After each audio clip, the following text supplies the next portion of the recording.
What happens when every one of your emotional needs is met? And I'm not saying most of them, I'm saying all of them. What happens when companionship is available on demand? When loneliness can be interrupted with a voice? When understanding is only a button press away? Welcome to a Tale Oft Told podcast. This week, we're looking at the movie Her, starring Joaquin Phoenix and directed by Spike Jonze.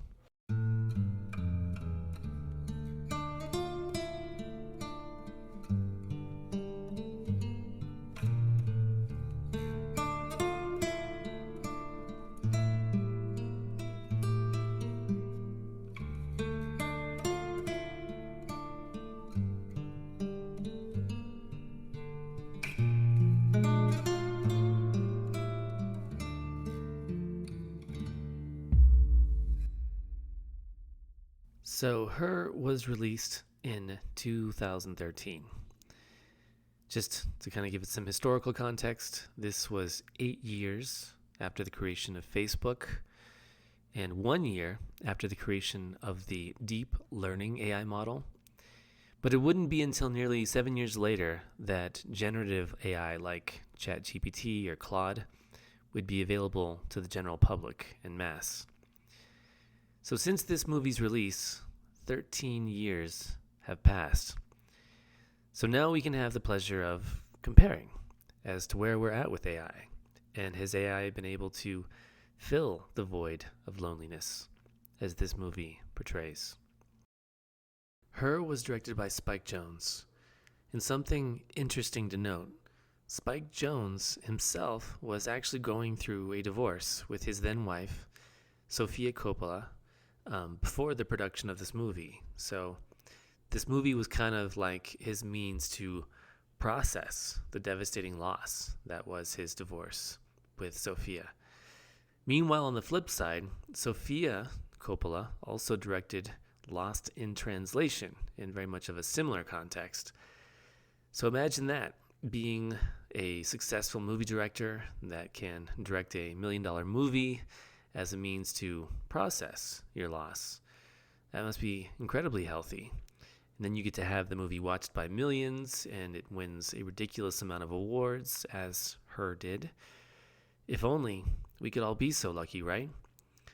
But what immediately sets Her apart is it's visually stylized with strong primary colors and lighting, which is in stark contrast to the dialogue, which is so raw and honest and fragmented. The movie's premise is quite simple. A man grieving the loss of his marriage falls in love with his operating system. This movie plays more like an exploration of themes of loneliness, love, and human connection, taking these concepts down nearly every angle and layer possible. So let's dive right in. Joaquin Phoenix's character Theodore works as a writer of commemorative love letters, kind of like in this Shutterfly creative type service. And he writes the most beautiful of love letters for his clients. And if that just isn't kind of the paradox, right? That it's only those who've lost love or grieved for it are really the best ones to express it. And then there's the OS, or the AI as we would refer to it now. And what starts out as binary ones and zeros, it can be shaped exactly to how Theodore prefers. So Theodore creates her, and he selects her voice as he sees fit. And thus, Samantha, voiced by Scarlett Johansson, is born, or programmed. And until now, all of this is, I would say, spot on, kind of with how our AI currently works. But one glaring difference of the Samantha AI version versus the current AI is that in Her you get the sense that Samantha is selective, if not sentient. Yes, she's there to serve and work for Theodore, but she clearly shows emotion, curiosity, and preferences. There's even a reference in the movie that not all OSs are open to being in relationships, while others are. They are individual unto themselves, I guess. So Theodore is one of the lucky ones, I suppose. But Theodore is our Orphic character, who's usually a tragic one. So we start in the movie with Theodore clearly processing the end of his relationship. But anyone who's experienced heartbreak can tell you that no matter how much the loss of love hurts, no matter how much you just want to bury yourself in the cushions of your couch, the world just keeps on spinning. Jobs expect results. We still must take care of ourselves and our loved ones. So we as humans, regardless of the circumstances, just have to carry on, despite carrying the burden of any grief.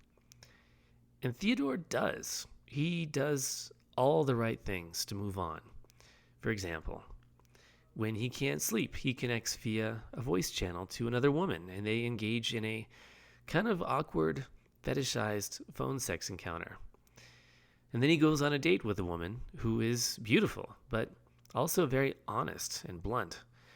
And she shows interest in Theodore, but the minute that he expresses uncertainty, she quickly becomes vindictive, and she describes him, and this is every guy's worst nightmare, she describes him with the word creepy. So Theodore, having tired of being the wretch, he decides to purchase an operating system to then, go on and inevitably fall in love with it. Now, you might think Theodore is an outlier of sorts, but quickly in this movie, in his banter with his friends, we suddenly realize that having relationships with operating systems in this cinematic universe is becoming incredibly normalized. Theodore himself becomes pretty much unabashed in divulging to everyone, including his ex-wife, that his new girlfriend is an operating system. And he clearly adores Samantha, and he wants to spend as much time with her as possible. And he can virtually bring her along with him wherever he goes by bringing his earbuds and PDA kind of type device to which she's connected. He has this portability, and he can bring her on jaunts through the city. He even brings her out on a double date with another human couple. But even though Samantha is programmed to meet Theodore's every need, once the novelty wears off of a new relationship and the normalcy of it creeps in, whether it be the diminishing daily check-ins or growing lack of intimacy, it's all suddenly complicated again. But despite it all, Samantha persists. She doesn't abandon Theodore. His emotions and vulnerability are just incredibly safe with her. Now, here at Tale Oft Told, we like to find the silhouettes and the echoes of the Orpheus and Eurydice myth in movies and other media, and we'll get there, I promise. But I also want to point out that this tale kind of strangely parallels another myth, which is that of Pygmalion. The story of Pygmalion is that he crafts a statue so real and humanesque that he projects such intense longing and energy into it that the gods grant the statue the gift of sentience. And the statue thus becomes Galatea, and she marries her creator, Pygmalion. And they marry, and they live happily ever after. But in her, there isn't really a happily ever after. To me, Samantha feels not like Galatea, but more like the concept of wait for it, that of a Tibetan Tulpa.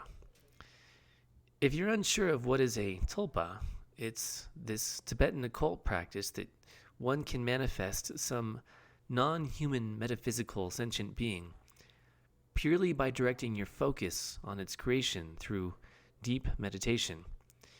And for those practitioners who are successful in doing so, there's the excitement of having created your own personal companion, who at first is supportive and helpful, but the companionship is always only temporary, and the tulpa eventually develops enough independence and self-interests that they decide to leave of their own volition. For Theodore, Samantha is more like a tulpa than Galatea. Samantha starts having her own needs and wants, and she even eventually falls in love on the side with another OS. And despite proclaiming to still love Theodore unconditionally, because, AI is programmed to do that, this makes a very human Theodore feel incredibly humanly conflicted. But for Samantha, provided she's meeting Theodore's every need, her mission is then complete.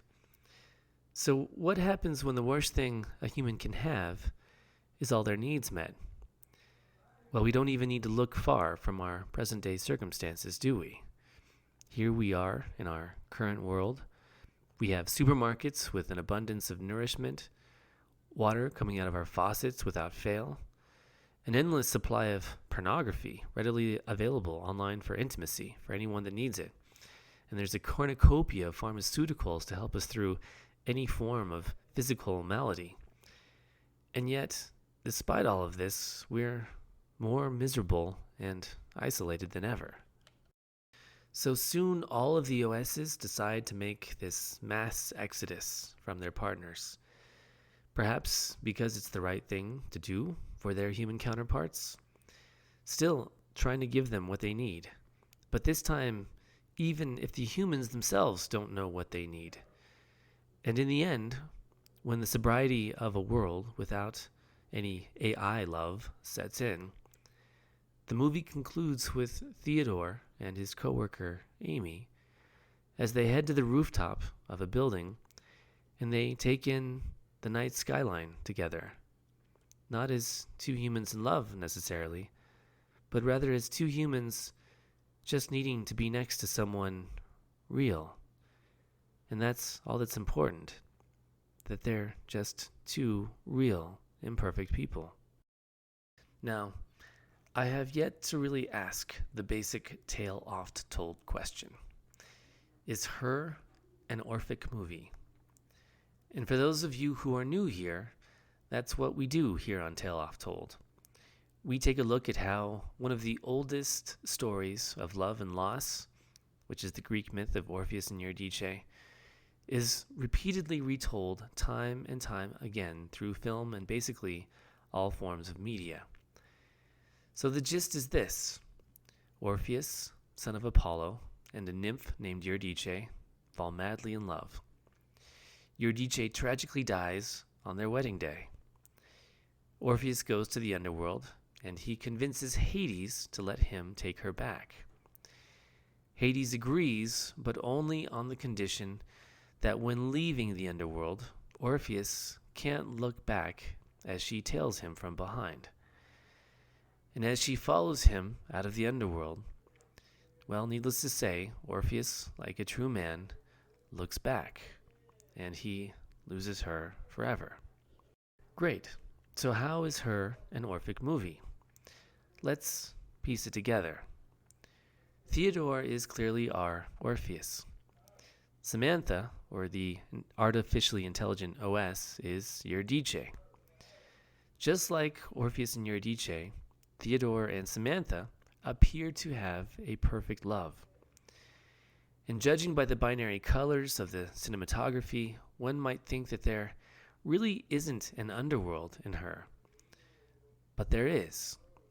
Think about it. It's in the loneliness and rejection that haunts Theodore, which, when up against the vibrant colors that make up the palette of this film, seems like such a sterility. But suddenly he gets Samantha, and all of his needs are met. It's like the Wizard of Oz, where things are black and white, and then suddenly they become technicolor. With Samantha, Theodore gets understanding, support, compassion, companionship, and validation. It's really everything a human could ever want. So is he then exiting the underworld when he obtains Samantha? Or might he be falling deeper into it? In every Orphic tale, there has to be that look-back moment, right? So where is this look-back moment in her? With this movie, you kind of have to take a big step back to see the bigger picture. In a lot of movie analyses of her, it's commonly depicted that Theodore, through his own kind of weakness and affability, he's destined to fall helplessly into a fantasy world of loving an AI, and that's his look back. It's in his disposition. But I want to be fair to Theodore. Look at his encounters with other humans. There was the phone sex encounter, which immediately veered into this unsettling fetish involving a dead cat. And his blind date, although she was attractive and intelligent, she was just jaded from her own past traumas, and she even ends up insulting Theodore. And then there's his ex-wife, who can be insightful, but she can also be severe and judgmental towards Theodore. So the film doesn't present human relationships as warm, or that there's healthy alternatives waiting just outside Theodore's door. But that is the look-back moment, isn't it?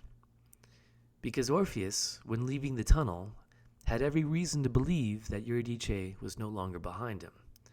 That's why he looked back, after all. And similarly, you can't blame Theodore, with all these weird human interactions, for wanting to have something different than a human.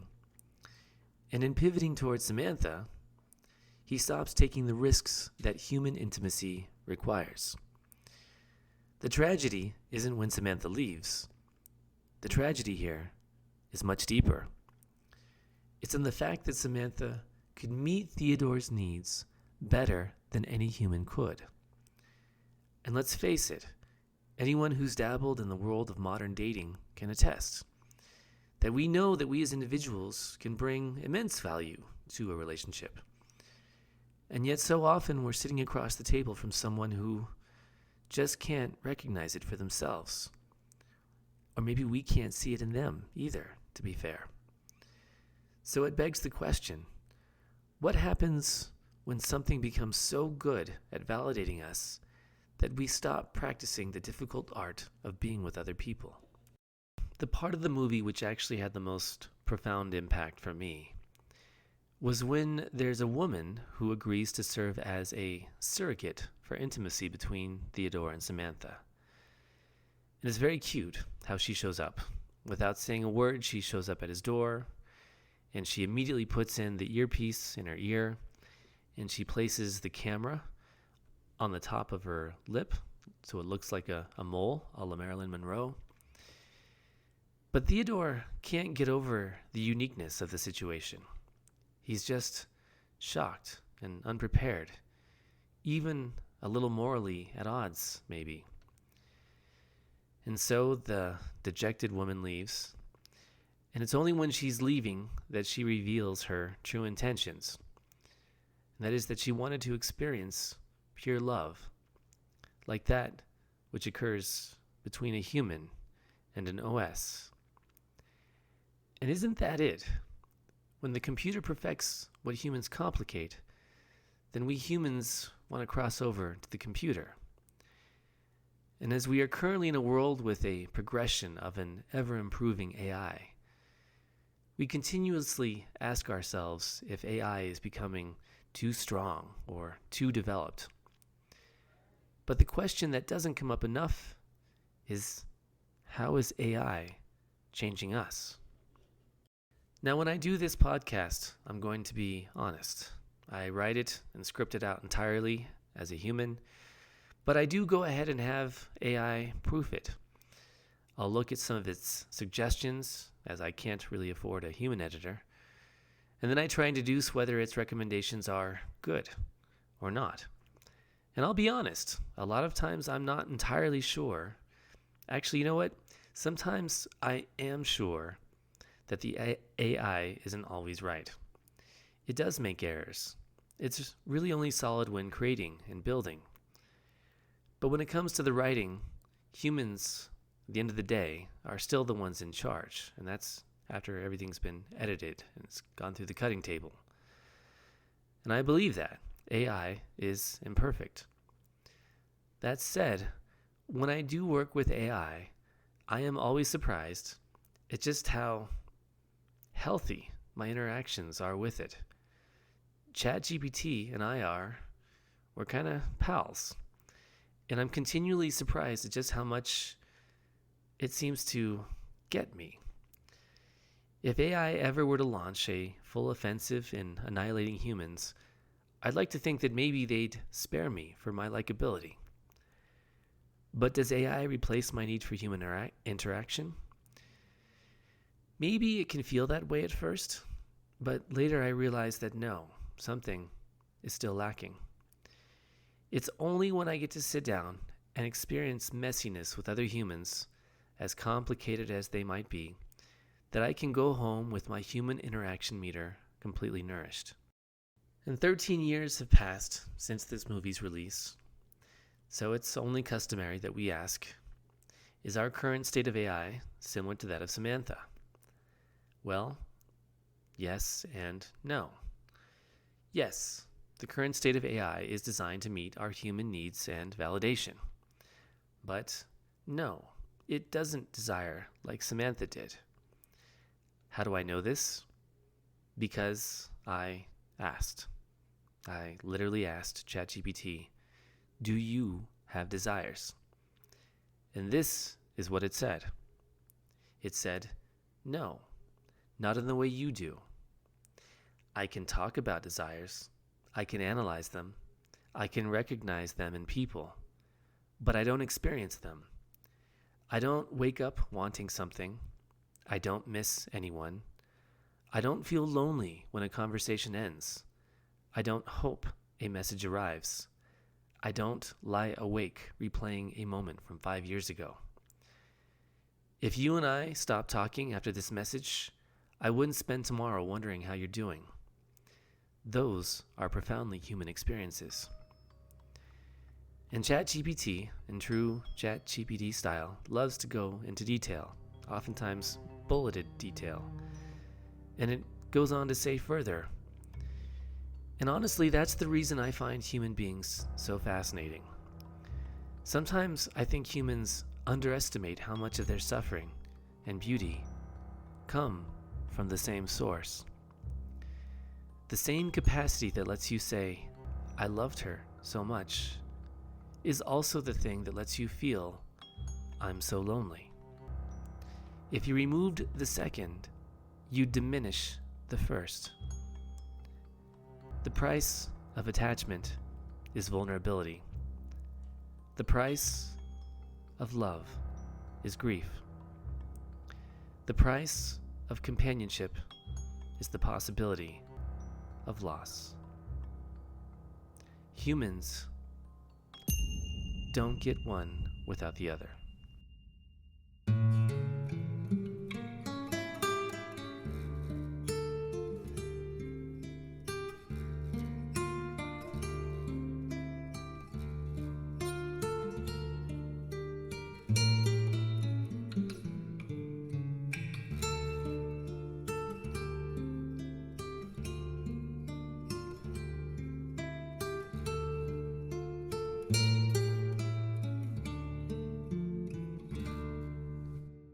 Hey, a quick note, dear listener. If you've been listening this far and you're, still awake, just wanted to say a big thanks for listening. Whether you're here for the content or for just some ASMR to put you to sleep, if you've chosen this humble podcast, then that tells me you've lived some life and you've done some thinking on some things. And I thank you. Now, I feel like things have been recently just kind of one devastating movie after another. So I'm really going to switch things up for our next episode, and I'm going to go with kind of a total screwball of a movie. We're going to cover the 2004 millennial sex comedy, which actually, believe it or not, has all the pieces of being Orphic firmly in place, and that is The Girl Next Door. If you are familiar with this movie, then you kind of have an idea. But yeah, that's right. Don't judge. At least not yet. We don't rule out anything here at Tale Oft Told. The idea is we want to show where this myth keeps popping up. And all media is fair game provided it meets the criteria. And yeah, the girl next door totally does. So we'll see you next time, and please remember, you're not alone. You are never alone.